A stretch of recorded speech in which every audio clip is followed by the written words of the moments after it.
नमस्कार दोस्तों। भारतीय राजनीति में जो आज हालात बन रहे हैं वो न केवल चिंताजनक है बल्कि हमारे लोकतंत्र के लिए बेहद खतरनाक भी है।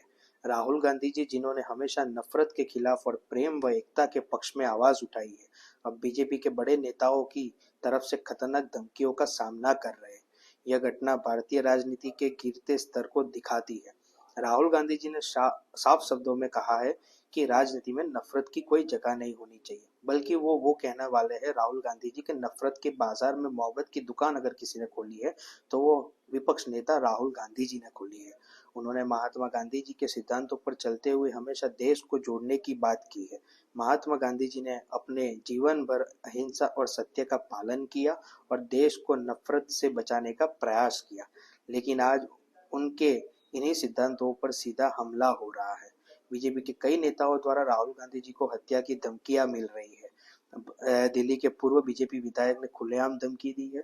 साथ ही साथ बीजेपी शिंदे सेना गठबंधन के एक विधायक है, उनके भी बेहद आपत्तिजनक बयान दिए और बल्कि एक केंद्रीय राज्य मंत्री ने भी राहुल गांधी के खिलाफ धमकी भरा एक स्टेटमेंट दिया है। यह घटना साफ तौर पे दिखाती है कि किस तरह से बीजेपी और उससे जुड़े नेताओं की मानसिकता आज राजनीति को नफरत और हिंसा की ओर धकेल रही है। यह स्थिति बेहद खतरनाक है और इसका सीधा असर हमारे देश के लोकतंत्र और सामाजिक ताने बाने पे पड़ रहा है।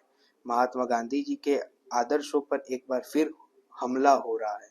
आरएसएस जिसकी विचारधारा नाथूराम गोडसे जैसे व्यक्ति ने अपनाई थी, आज भी उसी नफरत और विभाजन की राजनीति को आगे बढ़ा रही है। महात्मा गांधी जी ने इस देश को जोड़ने का काम किया था और आरएसएस ने हमेशा उसे तोड़ने की कोशिश की। राहुल गांधी जी ने स्पष्ट किया है कि भारत में नफरत के लिए कोई जगह नहीं है। यह उनका दृढ़ विश्वास है कि राजनीति का उद्देश्य देश को जोड़ना, लोगों को एक साथ लाना और समाज में प्रेम और शांति फैलाना होना चाहिए। लेकिन बीजेपी और उसकी सहयोगी संगठनों द्वारा फैलाए जा रहे नफरत और हिंसा के इस माहौल ने हमारा देश को एक खतरनाक मोड़ पे ला खड़ा कर दिया है।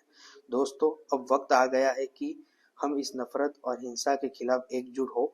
महात्मा गांधी जी के आदर्शों पर चलते हुए हमें इस नफरत को खत्म करना होगा। यह देश नफरत और हिंसा से नहीं बल्कि प्रेम और एकता से चलेगा।